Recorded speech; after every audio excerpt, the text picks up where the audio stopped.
والسلام على نبيه المصطفى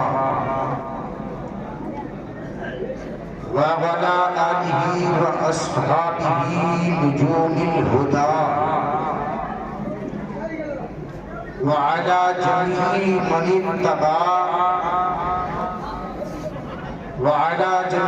من اتبع الهدى إلى يوم البقاء. أما بعد فأعوذ بالله من الشيطان الرجيم. بسم الله الرحمن الرحيم. ولا رطب ولا يابس إلا في كتاب مبين. صدق الله العظيم وصدق رسوله النبي الأمين المتين الرؤوف الرحيم. غوث اعظم دامن بے سر و سامہ مدد قبلہ دین مدد کعبہ ایمان مدد بگرداد بلا استاد رشدی مدد یا معین الدین چشتی قادریہ نعرہ یا غوث اعظم سنیم دمز شیخ احمد رضا خان قطب عالم کی سنیم. حضرات انتہائی عقیدت و احترام کے ساتھ بارگاہ رسالت باب صلی اللہ علیہ وسلم میں درود و سلام پڑھنے کی برکتیں سعادتیں حاصل کر لیں. پڑھیں اللہم صلی علی سیدنا و مولانا محمد معدن الجود والکرم منبع العلم والحکم وآلہ صحبہ وآلہ وسلم صلاۃ و سلام علیک یا رسول اللہ. محترم ناظرین اکرام، انتہائی قابل مبارکباد ہے مدرسہ فیض الرسول کے وہ تمام اراکین حضرات اور ان کے ہمنوا اور ساتھی جنہوں نے بڑی محنت اور مشقت و جانفشانی کے ساتھ یہ عظیم الشان اجلاس کا انعقاد کیا اور ساتھ ہی ساتھ پورے قصبہ ریسہ کے وہ تمام سنی صحیح العقیدہ مسلمان بھی مبارکبادی کے مستحق ہیں جنہوں نے اراکین حضرات کے شانہ بشانہ چل کر تعاون اور مدد کی سوغاتوں سے نوازا. الحمدللہ ادارے کی دیدہ زید خوبصورت اور وسیع و عریض عمارت کو دیکھ کر اور جیسے کا نہایتی معقول انتظامات دیکھ کر بڑا باغ ہوا. اللہ تمام ریچھا کے مسلمانوں پر اپنی رحمتوں کی بارشیں فرمائے. آمین ثم آمین. ابتدائی اجلاس میں جیسے ہی میں ممبر نور پر آیا تو سامعین کا گھمڑتا ہوا سیلاب اور ایک کثیر ازدحام دیکھ کر بڑا متاثر ہوا کہ آج کل یہ ماڈرن دور فیشن پرستی کے دور میں قصبہ ریچھا کے مسلمان اسلام کی غیرت اور حمیت رکھتے ہیں جبھی اتنی کثیر تعداد میں موجود ہیں. مگر شونی قسمت میری یہ سوچ زیادہ دیر تک ٹک نہیں پائی.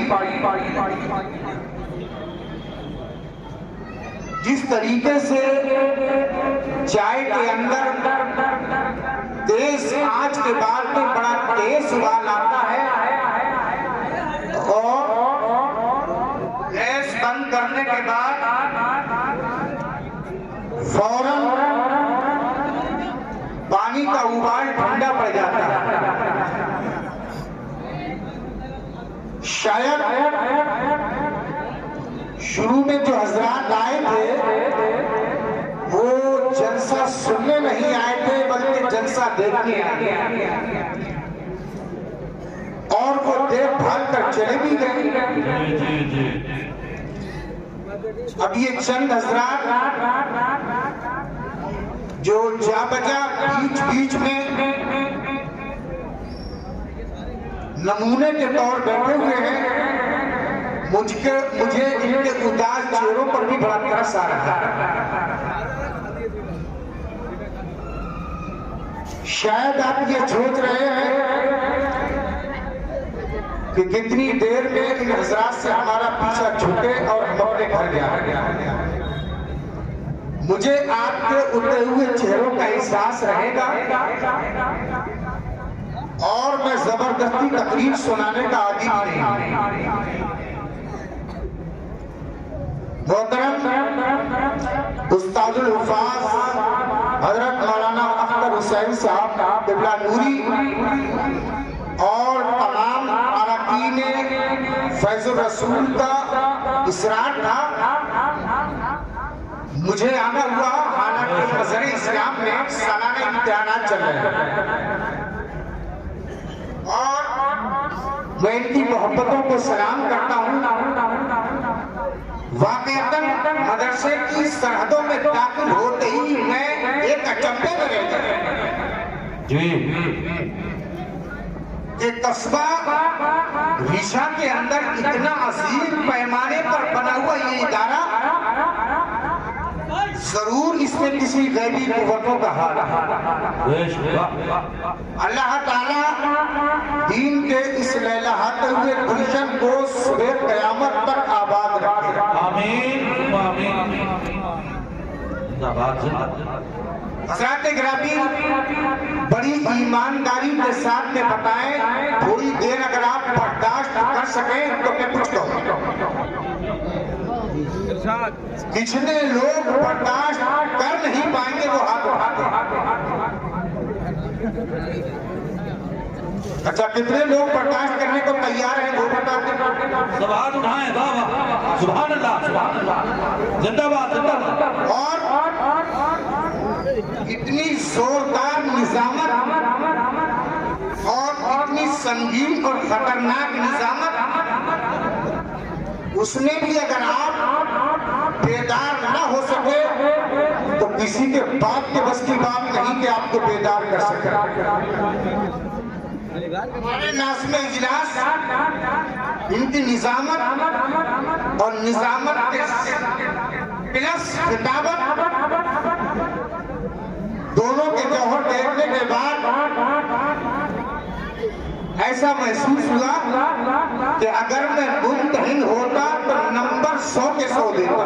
زندہ باد, زندہ باد, میں بھی لے لیتا حضرت. اگر میں ممتحن ہوتا تو نمبر 100 کے 100 دیتا, خطابت کے الگ دیتا, نظامت کے الگ دیتا. سبحان اللہ, زندہ باد. ارے آپ کے بولے یا رسول اللہ, اور زندہ بھی کی بات کہیے آپ. الحمدللہ مجھے ریشہ کے تعلق سے یہ تو کافی وقت پہلے سے معلوم تھا.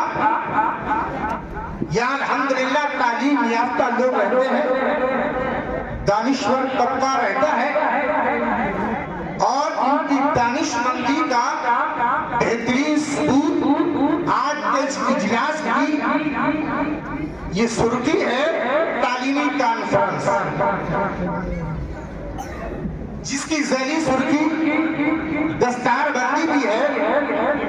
تو تعلیمی کانفرنس سے ریچھا کے مسلمانوں کا کلچر معلوم ہوتا ہے, ریچھا کے مسلمانوں کی پکنک معلوم ہوتی ہے, ریچھا کے مسلمانوں کی سوچ معلوم ہوتی ہے, ریچھا کے مسلمانوں کی فکر کا اندازہ ہوتا ہے کہ ریچھا کا مسلمان وزارت کی فکر نہیں کرتا, ریچھا کا مسلمان دولت کی فکر نہیں کرتا, نشا کا مسلمان ثروت کی فکر نہیں کرتا، نشا کا مسلمان کسی اور مادی قوت کا اپنے اندر جذبہ نہیں رکھتا، نشا کا مسلمان اگر جذبہ رکھتا ہے تو ان کو حکمت کا جذبہ رکھتا ہے۔ بے شک، سبحان اللہ، سبحان اللہ، زندہ باد۔ اور آپ کی یہ فکر اتنی مضبوط فکر ہے، اگر میں منسٹر ہوتا تو اہل نشا کے ایک بچے کو ایوارڈ دے کر دیتا،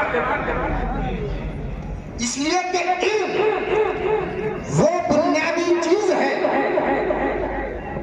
وہ عظیم شان چیز ہے، وہ دولت ہے کہ ہر ترقی کا زینہ علم سے شروع ہوتا ہے، ہر کامیابی علم کے ساتھ میں شروع ہوتی ہے۔ آج پوری دنیا کی مادی طاقتیں، چاہے وہ امریکہ ہو، چاہے وہ روس ہو، چاہے وہ فرانس ہو، چاہے وہ الجزائر ہو، چاہے وہ فلپائن ہو، چاہے وہ چائنا ہو، چاہے وہ جاپان ہو، چاہے وہ ہندوستان ہو، چاہے وہ پاکستان ہو، چاہے وہ یورپی ہو، چاہے ایشیائی ہو، چاہے وہ شرقی ہو، چاہے وہ غربی ہو، چاہے شمالی ہو، چاہے جنوبی ہو، آج پوری دنیا میں ایک ہوڑ ہے، ہم یونیورسٹی چلائیں گے، ہم کالج بنائیں گے، ہم ادارے بنائیں گے، ہم علم کو فروغ دینا چاہتے ہیں، ہم ایجوکیشن کو آگے لانا چاہتے ہیں، ہم تعلیم کا بڑھاوا چاہتے ہیں، ہم شکشا کو ایک قوت دینا چاہتے ہیں۔ تو میں ان تمام طاقتوں کو بڑی ڈنڈے کی چوٹ پر یہ بتا دوں کہ آپ کو آج پڑی ہے علم کو آگے بڑھانے کی بات، آپ کو آج فکر ہوئی ہے یونیورسٹی بنانے کی فکر، آج آپ کو معلوم ہوا ہے کہ علم آگے بڑھنا چاہیے، آج آپ چاہتے ہیں کہ علم کا فروغ ہونا چاہیے، آپ کی سوچ جاگ بیدار ہوئی ہے کہ علم آگے ہونا چاہیے، مگر میں قربان جاؤں اللہ کے اسلام پر جو سارے نبیوں کا سردار ہے، جو خدا کا آخری پیغمبر بھی ہے، جو سینوں کا رہبر بھی ہے، جو بعد از خدا بزرگوں برتر بھی ہے، وہ جب اس خاکدان کہتی پر تشریف آوری کرتا ہے تو وہ سب سے پہلے یونیورسٹی کی آواز اٹھاتا ہوا آتا ہے، کالج کی آواز اٹھاتا ہوا آتا ہے، ادارے کی آواز اٹھاتا ہوا آتا ہے، اور اس پر سب سے پہلی وحی نازل ہوتی ہے، اقرا اے محبوب پڑھو بھی اور دوسروں کو پڑھا لکھا بھی بناؤ۔ زندہ باد، سبحان اللہ۔ اس لیے میں یورپ کو انوائٹ کرتا ہوں، یورپ کو دعوت دیتا ہوں، اگر ان کا گہوارہ لینا ہے تو اسلام کی آغوش میں آ جاؤ۔ میں ایشیا کو، پورے ایشیا کو، پورے افریقہ کو، پورے آسٹریلیا کو، پوری دنیا کو، تمام بر اعظموں کو انوائٹ کرتا ہوں، اگر شکشا لینا ہے تو اسلام کے دامن میں آ جاؤ، تعلیمی حفاظت لینی ہے تو اسلام کے دامن میں آ جاؤ، اگر شکشا کو بڑھاوا دینا ہے تو اسلام کے دامن میں آ جاؤ۔ تم آج علم کی بات کرتے ہو سکتا ہے آج کالج کا تعلیم یافتہ نوجوان ذاکر حسین نوری کا دامن پکڑ لے اور کہے ذاکر صاحب کیا بات کر رہے ہیں آپ کہہ رہے ہیں کہ اگر علم لینا ہے تو آپ اسلام میں آ جاؤ۔ اسلام ٹیکنالوجی کہاں دیتا ہے، اسلام سائنس کا انفارمیشن کہاں دیتا ہے، اسلام عصریات کا علم کہاں دیتا ہے، اسلام سماجیات کا علم کہاں دیتا ہے، علم معاشیات کا علم کہاں دیتا ہے، علم اقتصادیات کا علم کہاں دیتا ہے، علم سیاسیات کا علم کہاں دیتا ہے، علم ریاضیات کا علم کہاں دیتا ہے، اسلام فلکیات کا علم کہاں دیتا ہے، اسلام بحریات کا علم کہاں دیتا ہے، اسلام سیاسیات کا علم کہاں دیتا ہے۔ تو میں کہوں گا اے نادان، یہ تیرا جھوٹا دعویٰ ہے۔ اسلام اپنی آغوش میں سیاست کو بھی رکھتا ہے، اسلام اپنی آغوش میں معاشیات کا علم بھی رکھتا ہے، اسلام اپنی آغوش میں اقتصادیات کا علم بھی رکھتا ہے، اسلام اپنی آغوش میں فلکیات کا علم بھی رکھتا ہے، اسلام اپنی آغوش میں